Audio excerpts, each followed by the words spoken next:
Hello everyone, welcome to IT NEET Physics Concept channel. In this lesson,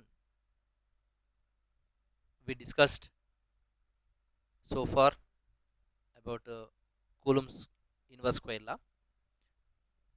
Okay, and finally we are doing some problems on based on this Coulomb's inverse square law.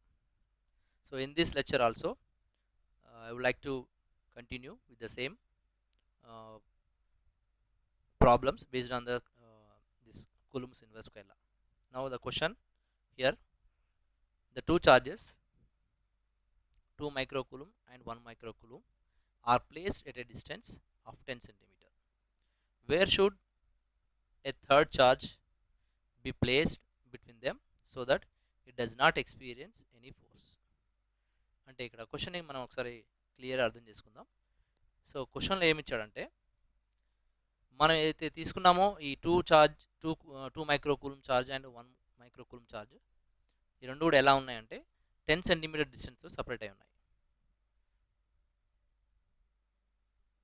Okay, so వీటి మధ్యలో distance వచ్చేసి 10 centimetre. Where should a third charge be placed between them?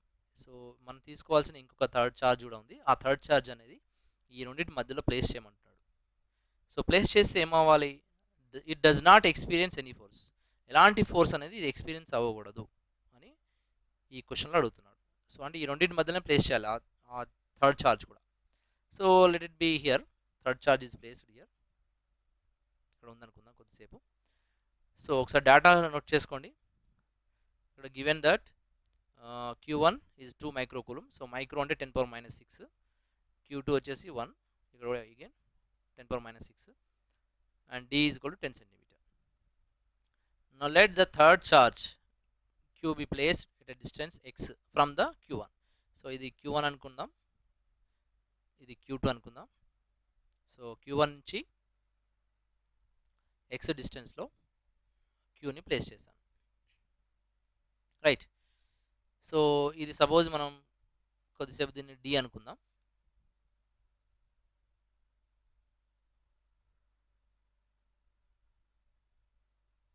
So అప్పుడు remaining distance వచ్చేసి మనకు value separation వచ్చేసి D minus x అవుతుంది. Now so the resultant force on third charge is be zero ఉండాలి అని ముందే చెప్పాడు మనకు. సో కాబట్టి resultant force Fr is equal to F1 plus F2 కదా. So Fr is equal to ఏమవుతుంది? 0 అయిపోతుంది. F1 plus F2. So F1 is equal to minus F2 వస్తుంది. So F1 is equal to minus F2 అంటే F1 value and F2 value same, కాకపోతే ఎలా ఉన్నాయి? Opposite డైరెక్షన్లో ఉన్నాయి. సో మనకు మేజర్గా మనకు కావాల్సింది ఏంటంటే మ్యాగ్నిట్యూడ్ వాల్యూ కావాలి. కాబట్టి ఇక్కడ డినామినేటర్లో నేను తీసుకునేటప్పుడు ఏం చేశానంటే so K is equal to Q into Q1 by X square.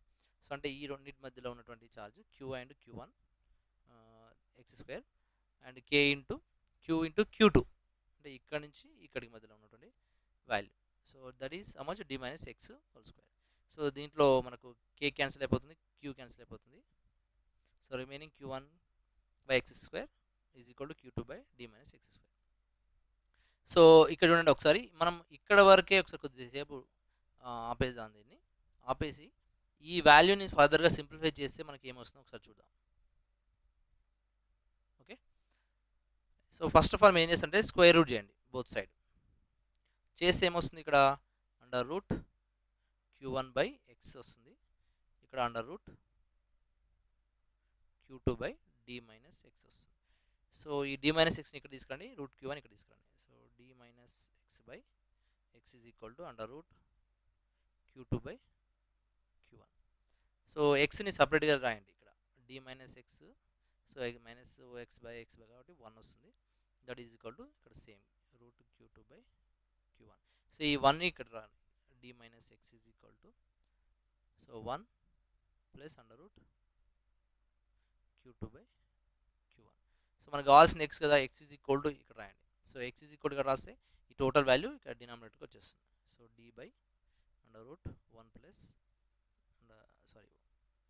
Plus under root Q2 by Q1. So ఈ వాల్యూ ఇక్కడ ఆల్రెడీ రాసాను చూడండి. x is equal to D by under root Q2 by Q1 plus r minus 1 తీసుకున్నాం. Plus r minus 1 ఎందుకు తీసుకున్నాం అంటే plus అని వచ్చే వాల్యూ లైక్ ఛార్జెస్ అయితే వస్తుంది. ఒకవేళ అన్లైక్ చార్జెస్ అయితే మనకు వాల్యూ వచ్చేసి మైనస్ వస్తుంది. ఇది ఒకసారి మీరు చాలా బాగా గుర్తుపెట్టుకోవాల్సిన విషయం. ఇది చిన్న చిన్న బిట్స్లో అడగడానికి ఛాన్సెస్ ఉన్నాయి. అప్పుడు డైరెక్ట్గా ఈ సింప్లిఫైడ్ ఫైనల్ ఈ షార్ట్ కట్ యూజ్ చేసి కూడా మీరు ఆన్సర్ రాబట్టొచ్చు. ఇక్కడ చూడండి ఆన్సర్ ఎంత వస్తుందని మనకి ఇక్కడ ఈ షార్ట్ కట్ యూజ్ చేస్తే. సో డి వచ్చేసి 10 కదా, 10, Q2 వచ్చేసి 2, Q1 వచ్చేసి 1 ప్లస్ లైక్ చార్జెస్ కాబట్టి +1. సో దీన్ని సింప్లిఫై చేస్తే మీకు 4.1 సెంటీమీటర్ ఫ్రమ్ Q2, అంటే Q2 నుంచి డిస్టెన్స్ వస్తుంది మనకు. ఆప్షన్లో మీకు 5.9 ఇచ్చి ఉండొచ్చు. సో ఇది మనం జాగ్రత్తగా ఈ కాన్సెప్ట్ అర్థం చేసుకొని ఆ ఆన్సర్ అనేది మనం కరెక్ట్ ఆప్షన్ని మనం చూజ్ చేసుకోవాల్సి ఉంటుంది. ఓకే, సో ఇది ఒక చిన్న సింప్లిఫికేషన్ అనమాట. సో లేదు మనం ఇదే కంటిన్యూ చేద్దాం, ఈ షార్ట్ కట్ అవసరం లేదనుకుంటే చూడండి సేమ్ ఇక్కడైతే ఏ మెథడ్ ఫాలో అయ్యానో అదే మెథడ్ ఇక్కడ కింద ఫర్దర్గా ఉంటుంది. ఆ వాల్యూ సబ్స్టిట్యూట్ చేస్తే సరిపోతుంది. Fine. So continue next problem also. let it be complete here. Now see here. So what you got here? దీన్ని చూడండి ఇక్కడ 1.414 ఎందుకు స్క్వేర్ రూట్ చేస్తే అదే వస్తుంది కదా, దీన్ని క్రాస్ మల్టిప్లై చేశాను. ఫైనల్గా ఎక్స్ని సింప్లిఫై చేసుకున్నాను, 5.9 సెంటీమీటర్ వచ్చింది. సో ఇది ఎక్కడి నుంచి డిస్టెన్స్? ఫ్రమ్ Q1 నుంచి. సో మనం చూడండి ఇక్కడ 5.9 కరెక్టే, ఇక్కడ 4.1 కూడా కరెక్టే. సో మనకి అది క్వశ్చన్ ఎలా అడిగాడు అక్కడ ఉన్న ఆప్షన్స్ ఏంటని చూసుకొని ఆన్సర్ కరెక్ట్గా చూస్ చేసుకోండి. నెక్స్ట్ ఇక్కడ చూడండి సెకండ్ క్వశ్చన్ ఏముందంటే మనకు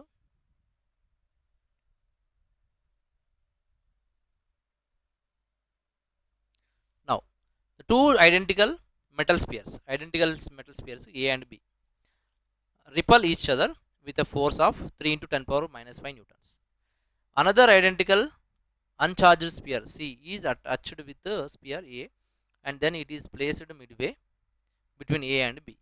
Then the magnitude of net force on C. చూడండి ఈ మొత్తం ఏదైతే ప్రాబ్లం ఉందో ఈ ప్రాబ్లమ్ని మనం ఒక 3 కేసెస్ లాగా డివైడ్ చేసి చూసుకుందాం. ఓకే, సో ఫస్ట్ కేసు ఏంటి? ఒక 2 identical metal spheres A and B అన్నాడు కదా, A అండ్ B వాటి ఛార్జ్ ఎంత? రిపల్ అవుతున్నాయి అన్నాడు. సో కాబట్టి సిమిలర్ ఛార్జెస్ అయి ఉంటాయి. సో ప్లస్ క్యూ అనుకుందాం. డిస్టెన్స్ ఎంత మనకు? R అనుకుందాం. సెకండ్ సిచ్యుయేషన్లో ఏం చేశానంటే నేను ఇక్కడ క్వశ్చన్లో అడిగాడు కదా క్లియర్గా ఇక్కడ చెప్పాడు ఆల్రెడీ నాకు. C అనేది తీసుకున్నాను, ఆ Cని Aతో టచ్ చేసామన్నాడు. సో C వచ్చేసి ఛార్జ్ కూడా సేమ్ ఐడెంటికల్గా అన్నాడు కాబట్టి సో దీని యొక్క ఛార్జ్ ఇనిషియల్గా Q అనుకుందాం. సో Q అండ్ ఇక్కడ దీన్ని టచ్ చేశాడు. ఇక్కడ మనకు క్వశ్చన్లో అదేం మెన్షన్ చేయలేదు. థర్డ్ ఛార్జ్ Q అని మెన్షన్ చేయాలి, అన్ఛార్జ్డ్ ఇచ్చాడు.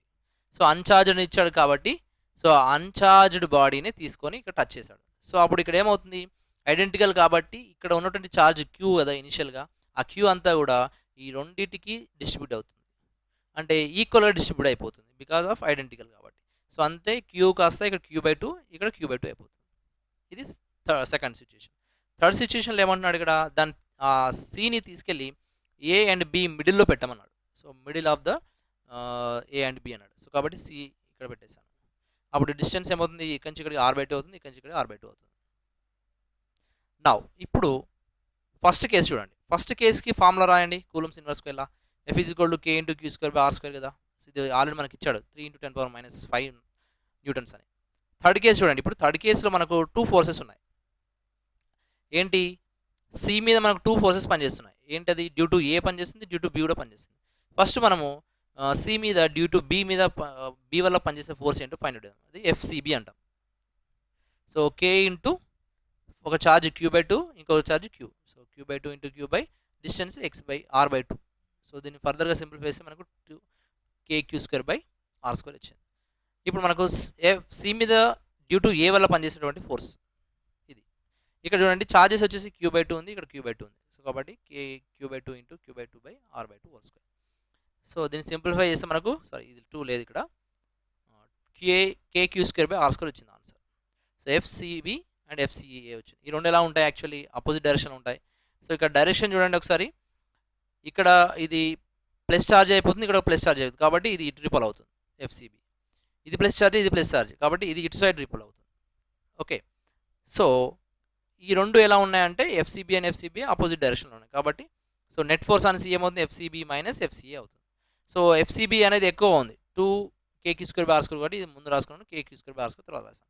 దీన్ని సింప్లిఫై చేస్తే KQ²/R² వచ్చింది. సో ఇది ఆల్రెడీ మనకు ఫస్ట్ కేసులో ఉన్నటువంటి వాల్యూనే వచ్చింది, అంటే 3 × 10⁻⁵ న్యూటన్స్.